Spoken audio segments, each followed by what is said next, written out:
찬송가 586장을 함께 찬송하시면서 4월 2일 새벽기도회를 시작하도록 하겠습니다.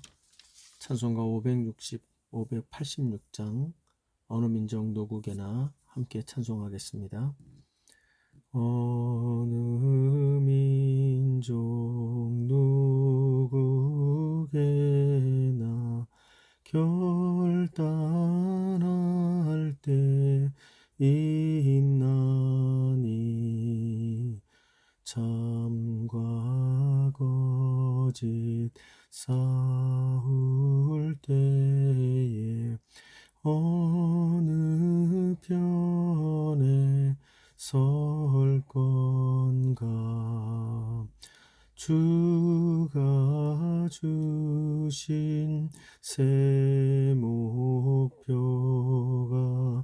우리 앞에 보이니 빛과 어둠 사이에서 선택하며 살리라. 고상하고 아름답다. 진리 편에 서는 일, 진리 위해 억압받고 명예이익 이뤄도 비겁한 자 물러서서 용감한 자 굳세게 낙심한 자 돌아오는 그날까지 서리라. 순교자의 빛을 따라 주의 뒤를 쫓아서 십자가를 등에 지고 암만 향해 가리라. 새 시대는 새 사명을 우리에게 주나니 진리 따라 사는 자는 전진하리 언제나. 악이 비록 성하여도 진리 더욱 강하다. 진리 따라 살아갈 때 어려움도 당하리.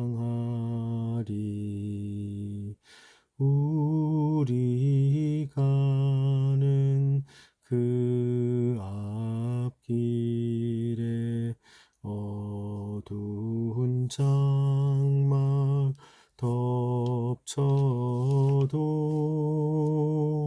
하나님이 함께 계셔 항상 지켜 주시리. 아멘.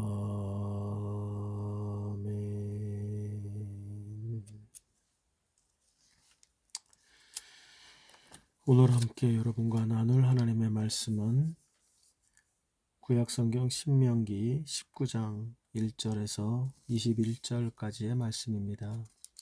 신명기서 19장 1절에서 21절까지의 말씀을 저와 여러분이 한 절씩 나누어서 읽겠습니다.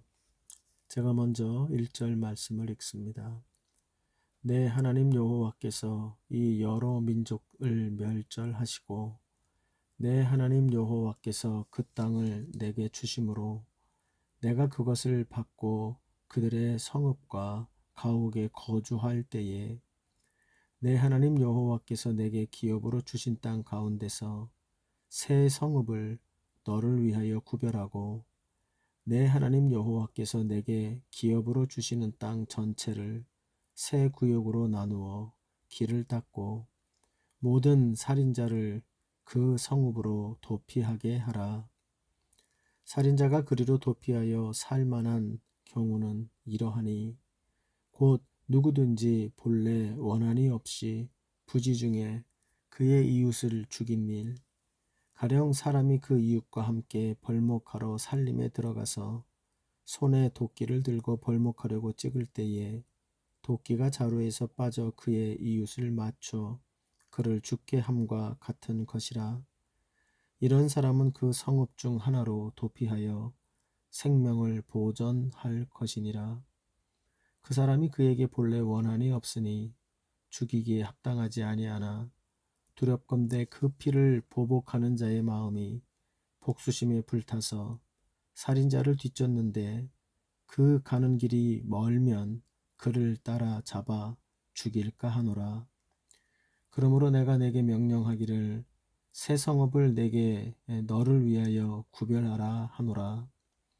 내 하나님 여호와께서 내 조상들에게 맹세하신 대로 내 지경을 넓혀 내 조상들에게 주리라고 말씀하신 땅을 다 내게 주실 때 또 너희가 오늘 내가 너희에게 명령하는 이 모든 명령을 지켜 행하여 내 하나님 여호와를 사랑하고 항상 그의 길로 행할 때에는 이 셋 외에 새 성읍을 더하여 내 하나님 여호와께서 내게 기업으로 주시는 땅에서 무죄한 죄를 흘리지 말라. 이같이 하면 그의 피가 내게로 돌아가지 아니하리라. 그러나 만일 어떤 사람이 그의 이웃을 미워하여 엎드려 그를 기다리다가 일어나 상처를 입혀 죽게 하고 이 한 성읍으로 도피하면 그 본 성읍 장로들이 사람을 보내어 그를 거기서 잡아다가 보복자의 손에 넘겨 죽이게 할 것이라. 내 눈이 그를 궁휼히 여기지 말고 무죄한 죄의 피를 흘린 죄를 이스라엘에서 죄하라. 그리하면 내게 복이 있으리라. 내 하나님 여호와께서 내게 주어 차지하게 하시는 땅, 곧 내 소유가 된 기업의 땅에서 조상이 정한 내 이웃의 경계표를 옮기지 말지니라. 사람의 모든 악에 관하여 또한 모든 죄에 관하여는 한 증인으로만 정할 것이 아니요 두 증인의 입으로나 또는 세 증인의 입으로 그 사건을 확정할 것이며 만일 위증하는 자가 있어 어떤 사람이 악을 행하였다고 말하면 그 논쟁하는 쌍방이 같이 하나님 앞에 나아가 그 당시의 제사장과 재판장 앞에 설 것이요 재판장은 자세히 조사하여 그 증인이 거짓 증거하여 그 형제를 거짓으로 모함한 것이 판명되면 그가 그의 형제에게 행하려고 꾀한 그대로 그에게 행하여 너희 중에서 악을 제하라. 그리하면 그 남은 자들이 듣고 두려워하여 다시는 그런 악을 너희 중에서 행하지 아니하리라. 내 눈이 궁휼히 여기지 말라. 생명에는 생명으로, 눈에는 눈으로, 이에는 이로, 손에는 손으로, 발에는 발로이니라. 아멘. 오늘은 여러분과 함께 신명기 19장 1절에서 21절에 해당하는 19장 전체의 말씀을 함께 묵상하면서 약속의 땅에서의 복된 삶, 공의와 궁율의 땅이 되도록 하는 삶이다. 라고 하는 제목으로 여러분과 함께 말씀을 나누려고 합니다. 어제의 말씀에 이어서 이스라엘 백성들이 약속의 땅에 들어가서 그 땅의 주민들과는 다른 복된 삶을 살아가기 위한 지침을 오늘의 말씀에는 계속 주고 있습니다. 그 내용이 1절을 보면 내 하나님 여호와께서 이 여러 민족을 멸절하시고 내 하나님 여호와께서 그 땅을 내게 주심으로 내가 그것을 받고 그들의 성읍과 가옥에 거주할 때에 라고 하며 이 말씀의 배경을 이야기하고 있지요. 또한 동일한 말씀이 또한 8절에도 나옵니다. 내 하나님 여호와께서 내 조상들에게 맹세하신 대로 내 지경을 넓혀 내 조상들에게 주리라고 말씀하신 땅을 다 내게 주실 때에 라고 역시 또 이야기를 하고 있지요. 뿐만 아니라 14절에도 내 하나님 여호와께서 내게 주어 차지하게 하시는 땅, 곧 내 소유가 된 기업의 땅에서 라고 이야기를 하고 있습니다. 그러므로 오늘의 이 말씀은 이스라엘 백성들이 이제 광야에서 약속의 땅에 들어가서 그 땅의 주민들과는 다른 복된 삶을 살기 위한 지침으로 계속하여 주는 말씀인 것입니다. 결국 이런 내용을 통하여 우리는 하나님의 백성의 복된 삶이라고 하는 것은 복된 땅이라고 하는 환경이 만드는 것이 아니고 그 환경, 복된 땅이라고 하는 그 땅 안에서 더욱 하나님의 말씀에 순종하는 복된 삶으로 반응할 때 주어지는 것이다 하는 것을 다시금 우리는 확인하게 됩니다. 이 말씀을 신약적인 의미에서 다시 풀어서 말씀을 드린다면 우리 하나님 백성된 하나님의 자녀된 복된 삶은 그냥 예수를 단지 믿고 종교 생활한다고 복되게 사는 것이 아니고 그 예수 안에서 그 믿음 안에서 하나님의 말씀에 더욱 적극적으로 귀를 기울이고 순종하는 삶을 살 때 주어지는 것이다 하는 것을 우리는 이 내용들을 통해서 배우게 되는 것입니다. 그러면 오늘 본문에서 주어지는 이 하나님 백성의 복된 삶을 위한 또 하나의 지침은 무엇인가? 오늘의 본문은 두 단어로 말할 수가 있습니다. 바로 공의와 긍휼이라고 이야기할 수 있습니다. 즉 하나님께서는 오늘 이 19장의 말씀을 통해서 이스라엘 백성들이 그 약속의 땅에 들어가서 그 땅을 공의의 땅으로 그리고 또한 긍휼의 땅으로 그 땅을 만들어 가라. 너희들이 그 복된 땅 안에 들어가서 공의와 긍휼로 너희 공동체를 만들어 가라. 이렇게 이야기를 합니다. 그 내용이 그냥 오늘 본문의 표현으로 말하면 10절 또 13절 또 19에서 20절 정도를 살펴보면 이렇게 정리할 수 있죠. 무죄한 피가 흘려지지 않도록 하는 것. 그 말을 다른 말로 말하면 억울한 원한이 쌓이는 땅이 되지 않게 하는 것. 이것이 이스라엘 백성들이 이루어야 되는 복지에 들어가 이루어야 되는 공동체와 그 땅의 모습이 되어야 한다. 이렇게 가르치고 있습니다. 이 내용이 오늘 세 가지의 구체적인 예를 듣는 그 내용을 통해서 이렇게 정리할 수 있게 하는데 바로 2절에서 7절 그리고 9절에서 10절을 보면 도피성을 설치하는 내용으로 나옵니다. 그래서 이 도피성, 즉 부지불식간에 살인을 저지른 자들이 그들이 복수를 당하지 않도록 만드는 그 6개의 도피성을 그 땅 가운데 세울 것에 대한 명령을 주고 있습니다. 그리고 이어지는 14절의 말씀에서는 한 절의 말씀이지만 하나님이 주신 기업이 사고 팔고 땅의 경계가 옮겨당하지 않도록 하나님께서 그 땅의 경계표를 원래 처음에 주신 그대로 그것을 원칙대로 유지해 나가야 될 것에 대한 것을 말해주고 있지요. 그리고 15절에서 21절에는 재판 시에 어떻게 증인을 세워야 하는지 그리고 그 증인들이 위증하지 아니하도록 모함하지 아니하도록 그 재판을 공정하게 이끌어야 될 것에 대해서 주시는 지침의 말씀으로 이루어져 있습니다. 이러한 말씀들을 우리가 종합적으로 정리하고 묵상해 볼 때 깨닫게 되는 것은 바로 오늘의 본문의 핵심은 한 줄로 말하면 그 땅이 바로 무죄한 죄가 흘려지지 무죄한 피가 흘려지지 아니하는 땅이 되도록 주시는 지침이요. 또한 그것은 좀 구체적으로 사적인 복수로 억울함과 원한이 갈수록 쌓이는 그런 땅이 되지 않도록 하시는 하나님의 뜻이 밝히 드러나 있는 본문의 내용이라고 말할 수가 있습니다.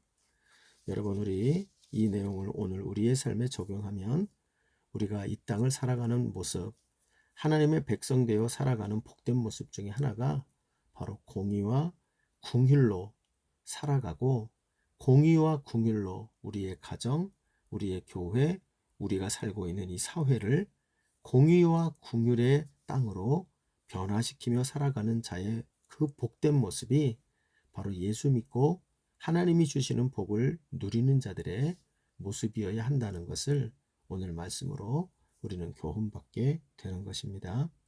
모쪼록 여러분, 우리가 가는 곳마다 저는 이 복된 땅을 가꾸는, 즉 공의와 긍휼로 복된 삶과 공동체로 가꾸어가는 은혜가 저와 여러분을 통하여 나타나기를 원하고, 이 땅에 새겨진 많은 교회들이 지탄을 받지만 그 교회들이 서는 곳마다 하나님이 원하시는 공의와 긍휼이 전파되고 열매 맺는 은혜가 있게 되어져서 참으로 하나님이 기뻐하시는 주의 나라를 이루는 그 은혜가 있어지기를 간절히 바랍니다.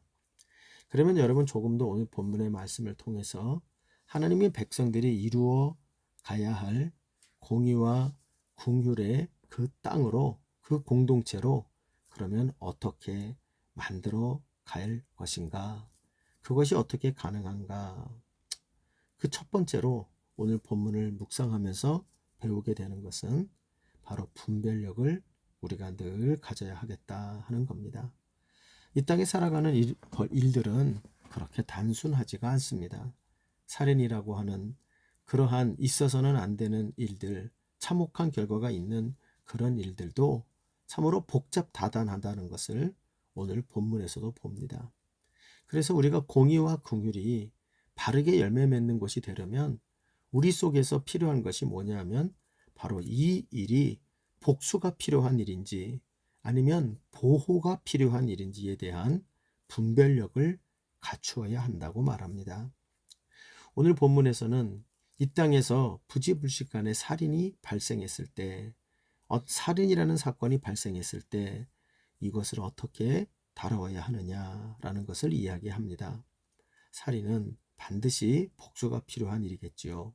살인을 복수해 주지 않으면 그러면 원한이 생기고 그 원한이 그런 사적 복수로 난무하게 되면 세상이 엉망진창이 될 것입니다.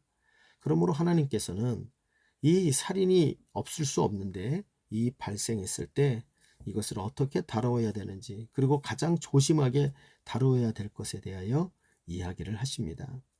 4절에 6절에서 이렇게 말하죠. 그 살인이 벌어졌는데 살인자가 그리로 도피하여 살만한 경우는 이러하다. 곧 누구든지 본래 원한이 없이 부지 중에 그의 이웃을 죽인 일이 발생했다 치자. 그러면 5절을 보면 도끼를 들고 벌목하려고 찍을 때에 도끼가 자루에서 빠져서 그의 이웃을 맞춰 죽게 함과 같은 그런 일들이다. 그러니까 과실치사를 말하죠. 이 과실치사로 사람을 죽인 자는 복수가 필요한 게 아니라 보호가 필요하다는 겁니다. 그래서 이러한 사람들을 보호하는 일을 위하여 우리 하나님께서는 이들에게 보호할 수 있는 그런 도피성을 만들어서 참으로 복수가 함부로 이 살인이 벌어진 것에 대해서 분별하지 아니하고 함부로 복수가 이루어지는 일이 있어서는 안 될 것을 말하죠. 그러나 동시에 이 도피성을 이용해 먹는 자도 생길 수가 있지요. 그래서 그 밑에 나아가 보면 이제 11절에 만일 어떤 사람이 그의 이웃을 미워하여 엎드려 그를 기다리다가 상처를 입어서 죽게 한 이 하고 나서 이 성읍에 도피하면, 그러니까 자기가 의도적으로 사람을 죽이고 도피성으로 피했을 때를 말하죠. 그럴 때는 보복자의 손에 넘겨서 죽게 해야 된다. 즉 똑같은 살인이 벌어져도 그 살인에 있어서 분별력을 가지고 복수가 필요한지 보호가 필요한지를 보아야 한다는 것입니다. 이 이야기는 또 재판장의 이야기로도 나타납니다. 그 재판을 할 때에 어떻게 해야 되느냐, 위증이 있지 않은지를 잘 살펴야 된다는 겁니다. 16절에서부터 18절을 보면 만일 위증하는 자가 있어 어떤 사람이 악을 행하였다고 말하면 논쟁하는 쌍방이 하나님 앞에 나아가 그 당시에 재판장과 제사장과 재판장 안에 설고, 제사장은 자세히 조사하여 그 증거를 거짓 증거하여 그의 형제를 거짓으로 모함한 것이 판명되면이라고 적혀 있어요. 그러니까 분별력을 가지고 그 공동체가 언제나 그 안에, 공동체 안에 벌어진 사건들을 대해 나가야 한다 하는 것입니다. 여러분, 우리가 이 사실을 잘 기억합시다.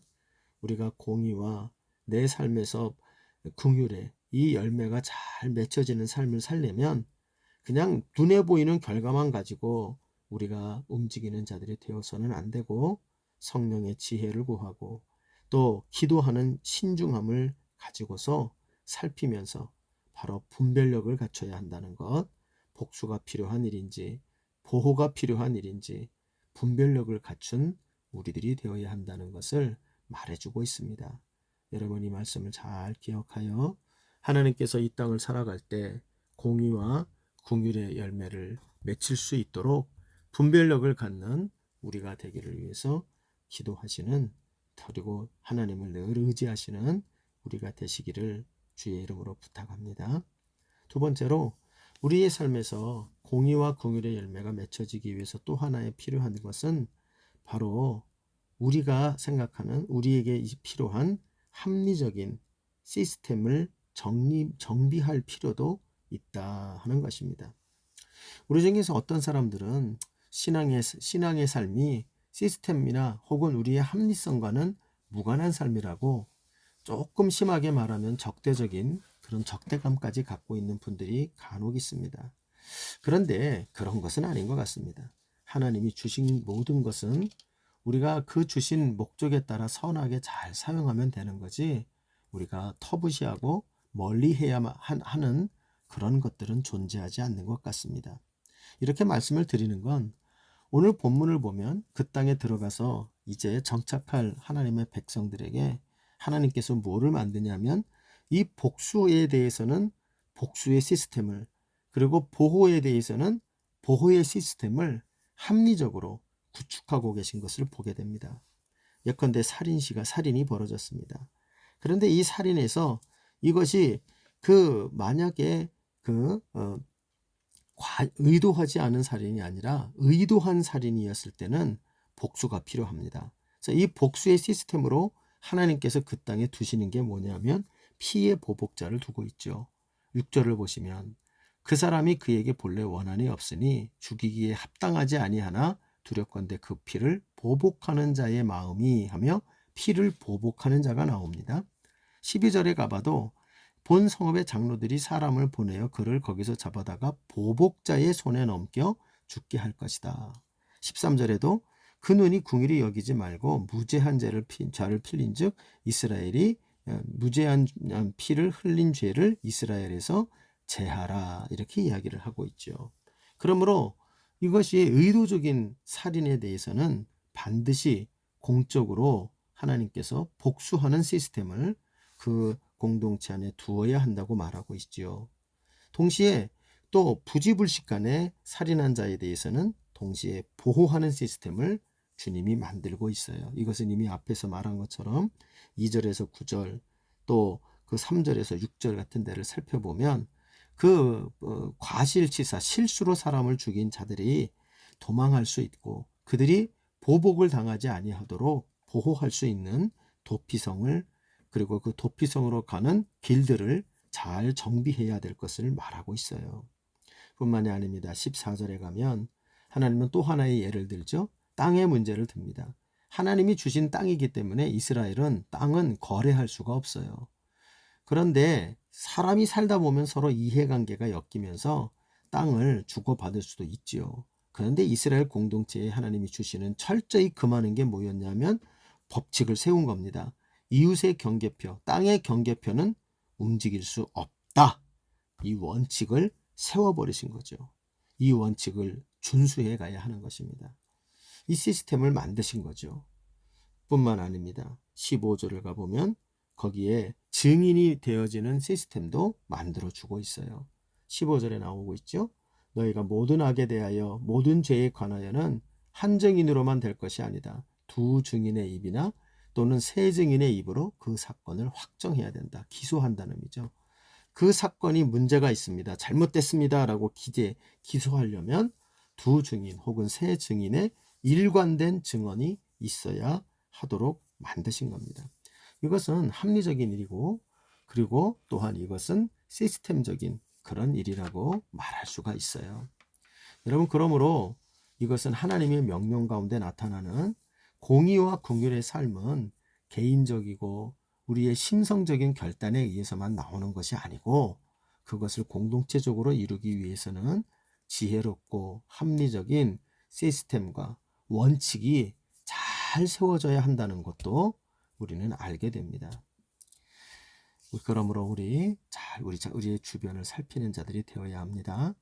우리가 공의와 긍휼의 삶의 열매를 맺혀지기 위해서는 바로 내 주변에서, 우리 가정에서, 또 우리 교회에서, 이 나라 이 민족에서 바꾸어져야 되는 합리적인 시스템이나 또한 어떠한 꼭 지켜야 되는 원칙들과 규칙들이 없는가, 이런 것들을 우리가 잘 살피고 그것들이 변화돼 갈 수 있도록 하나하나 만들어가는 일도 매우 중요한 일이다 하는 것을 알게 됩니다. 조만간 있으면 우리가 지금 또 나라의 중요한 일꾼들을 뽑는 때가 되지요. 이럴 때도 여러분들이 관심을 가지셔야 합니다. 그러면서 참으로 공의와 긍휼의 삶을 이 사회에 만들어 갈 수 있는 좋은 일꾼들을 세우는 일에 관심을 갖고 보다 합리적이고 지혜로운 시스템과 원칙이 꼭 필요하다. 이것을 명심하시는 저와 여러분 되시기를 바랍니다. 마지막으로 이 19장에 나타나는 우리 하나님의 백성의 삶에 공의와 긍휼의 열매가 잘 맺혀지기 위해서 필요한 세 번째 요소를 간략하게 말씀드리면 그것은 바로 지도자들의 역할입니다. 오늘 본문을 보면 이 도피성을 운영하는 것에도 지도자들에게 사실은 비중을 두고 주시는 말씀이라는 걸 알게 돼요. 12절을 보면 그 본 성읍의 장로들이 사람을 보내어 그를 거기서 잡아다가 보복자의 손에 넘겨 죽이게 할 것이다. 도피성에 있는 장로들이 도피성으로 피신해 오는 살인자들을 잘 분별하고 그리고 그것을 결단력 있게 그 지도력을 발휘해 줘야 한다 하는 것을 말해주고 있습니다. 재판 때는 말할 것도 없죠.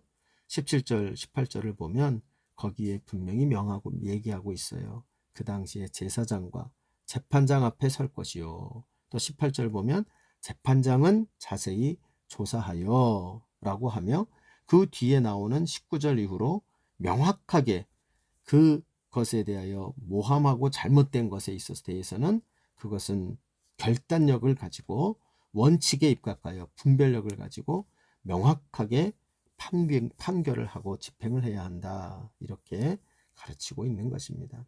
우리가 그러므로 지도자들의 이 위치가 얼마나 중요한지 모릅니다. 하나님이 원하시는 공의와 긍휼의 열매가 내 자신뿐만 아니라 우리 공동체적으로 열매를 맺히려면 지도자들을 잘 세우고 그들이 참으로 분별력과 결단력으로 그 지도력을 발휘해야 된다는 것을 기억하시고 그들을 위해서 기도 많이 하시기를 바라고, 또 혹은 여러분이 지도자로 세워진 자들이라면 두렵고 떨림으로 내가 속해 있는 공동체가 참으로 하나님이 원하시는 공의와 긍휼의 열매를 맺히기 위해서는 지도자의 역할이 이처럼 중요하구나 생각하며 늘 두렵고 떨림으로 하나님 앞에 서시기를 바랍니다. 모쪼록 오늘 본문의 말씀을 우리가 같이 묵상하며 하나님의 백성으로서 또 하나님의 자녀로서 복된 삶을 살아가는 그 모습이 우리의 삶에서 공의와 긍휼의 열매가 늘 나타나는, 즉 무죄한 자의 피가 흘려지지 아니하는 이러한 삶의 열매를 맺혀져 가는 곳을 만들어 가야 한다는 것을 명심하며, 오늘의 이 말씀의 교훈과 그 내용을 잘 가슴에 품고 그것대로 우리 자신들의 삶을 가다듬어서 모쪼록 우리 모두가 하나님이 기뻐하시는 공의와 또 긍휼의 열매를 풍성히 맺는 귀한 은혜가 있기를 주의 이름으로 축복드립니다. 주님 가르치신 기도로 마무리합시다. 하늘에 계신 우리 아버지여, 이름이 거룩히 여김을 받으시오며 나라에 임하옵시며 뜻이 하늘에서 임한 것 같이 우리를 시험에 들지 말게 하옵시고 다만 악에서 구하시옵소서. 대개 나라와 권세와 영광이 아버지께 영원히 있사옵나이다. 아멘.